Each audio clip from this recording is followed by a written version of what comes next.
ఈరోజు 8వ పాసరము 3వ గోపికలు లేపుతున్నారు. 3వ గోపికలు లేపుతున్నారు. ఈరోజు ఏమనిపిస్తున్నారు?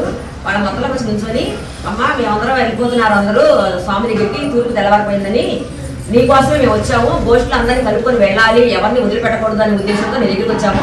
నువ్వు కూడా గోష్ఠులో కలవాలి అనుకుంటే తొందరగా వచ్చేసేయమ్మా.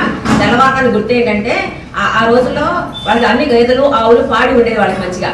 ఈ గేదెల్ని ఫస్ట్ చిన్న మేత కోసం పెరట్లో వదిలిపెడతారట తెల్లవారుగా. తర్వాత చిన్న మేత మీద వచ్చిన తర్వాత పాలు పిండుకొని పెద్ద మేత కోసం పొలాలకు వెళ్ళిపోతాయట. ఇప్పుడు ఆ గేదెలన్నీ కూడా చిన్న మేత కోసం వెళ్ళిపోయాయమ్మ, తూర్పు తెల్లవారిపోయింది, తొందరగా రావమ్మ అని ఈరోజు గోపికని పిలుస్తున్నారు. తర్వాత చాణూర ముష్టికులు దునిమాడిన మన స్వామి, అశ్వాసులను నోరు చీల్చేసిన మన స్వామిని, దేవాది దేవుడైన ఆ స్వామిని నామాలు పాడాలని, స్వామి దగ్గరికి వెళ్ళి వాళ్ళ కోరికలు తీర్చుకోవాలని అందరూ కూడా తొందరగా వెళ్ళిపోతున్నారమ్మా. నీకోసం మేము ఆగాము, నువ్వు కూడా వచ్చి మా గోష్ఠిలో కలువు అని చెప్పని ఈరోజు గోపికను కూడా నేర్చుకొని వాళ్ళ గోష్ఠిలో కలుపుకొని వెళ్తూ ఉంటారు. ఈరోజు నామం ఏంటంటే దేవరాజ పెరుమాళ్.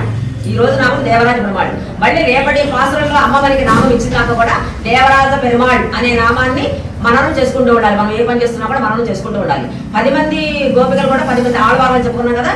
ఈ రోజు ఆళ్వారు ఎవరంటే నమ్మాళ్వారు. జై శ్రీమన్నారాయణ.